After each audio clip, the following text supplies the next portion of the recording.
اس teddy beer اور پاکستانی بچے میں کیا چیز کامن ہے؟ دونوں میں ڈوپامین نہیں۔ اگر آپ نوجوان ہیں یا پیرنٹ ہیں اور آپ کو ڈوپامین کا نہیں پتہ نا، تو بہت افسوس ہے۔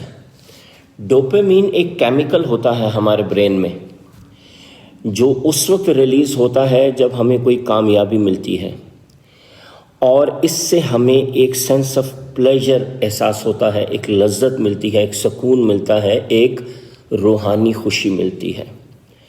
ہم نے اپنے نوجوانوں میں ڈوپامین کریٹ نہیں کیا، جس کی وجہ سے اب وہ بس بیٹھے رہتے ہیں۔ ہم ان کو کہتے ہیں کچھ کرو، وہ کچھ کرتے نہیں۔ اس میں ان کا ایکچولی قصور نہیں، ان کا برین انف کوانٹٹی میں ڈوپامین ہی کریٹ نہیں کر رہا۔ یہ کس کا قصور ہے؟ سب سے پہلے تو ظاہر ہے پیرنٹس کا ہے۔ انہیں پتہ ہونا چاہیے تھا کہ ڈوپامین کتنا ضروری ہے، اور اگر یہ نہ ہوا تو بچے ڈی موٹیویٹ ہو جائیں گے، اور پھر شاید تھوڑا سا اسکولوں کا بھی، کیونکہ انہیں بھی پتہ ہونا چاہیے تھا۔ لیکن ان کا قصور اس لیے نہیں ہے کہ ان سے تو آپ نے صرف نمبر ایکسپیکٹ کیے ہیں، اور نمبرز جو ہیں وہ ڈوپامین کو کل کرتے ہیں، نچوڑ دیتے ہیں، خشک کر دیتے ہیں دماغ سے۔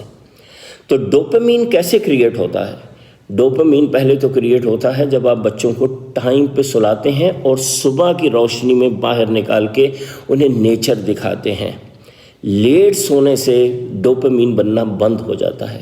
صبح کی روشنی اگر انسانی دماغ کو نہ ملے تو ڈوپامین نہیں بنتا، اور آہستہ آہستہ اس کی کمی سے بچے ڈی موٹیویٹڈ ہو جاتے ہیں، اسٹف ٹوائے کی طرح ہو جاتے ہیں، جہاں بس بیٹھے ہیں، کوئی خوشی نہیں، کوئی غم نہیں، کوئی کچھ آگے کرنے کا امبیشن نہیں، پوچھو لائف میں کیا کرنا ہے کچھ پتہ نہیں، بس نل بٹا سناٹا۔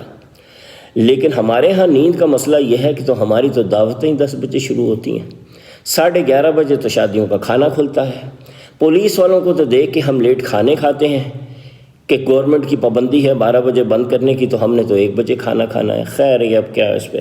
دوسری جو ہوتا ہے ڈوپامین جنریٹ، وہ ہوتا ہے ہیلتھی فوڈ سے، فریش فروٹ کھانے سے، دودھ پینے سے۔ دودھ جو ہے ڈوپامین جنریٹ کرتا ہے۔ لیکن صدقے جائیں پاکستانی قوم کی، ایسی بچوں کو بچپن سے چائے کی لت ڈالی ہے کہ بچے بڑوں کے ساتھ بیٹھے چائے پی رہے ہیں، ان کو پتہ ہی نہیں دودھ کیا چیز ہوتی ہے۔ تیسری چیز ہوتی ہے ایکسرسائز۔ ایکسرسائز ایک بہت بڑا ذریعہ ہے ہیومن برین میں ڈوپامین جنریٹ کرنے کا۔ لیکن ایکسرسائز کیسی ایکسرسائز؟ ہمارے ہاں تو والد صاحب کو آفس سے کام نہیں، ماں کو گھر کے کاموں سے کام نہیں، بیٹھے تو باقی تھوڑا سا ٹائم مل گیا تو وہ موبائل پہ گنگلیوں کی ایکسرسائز ہو رہی ہے، ہاں البتہ انگوٹھے کی وہ بھی۔ تو بچوں نے کبھی ایکسرسائز بھی نہیں کی۔ جو چوتھی چیز ہے جس سے ڈوپامین جنریٹ ہوتی ہے وہ ہے اسکل بیسڈ پروجیکٹ۔ اب یہ سب سے اہم ہے۔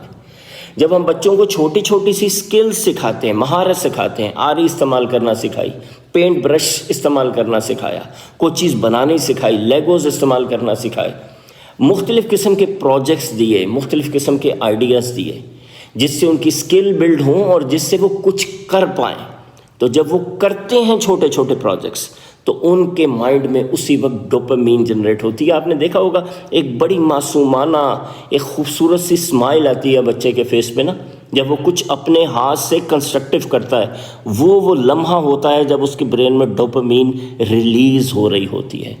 لیکن یہ سارے سوتے تو ہم نے بچپن سے بند کر دیے۔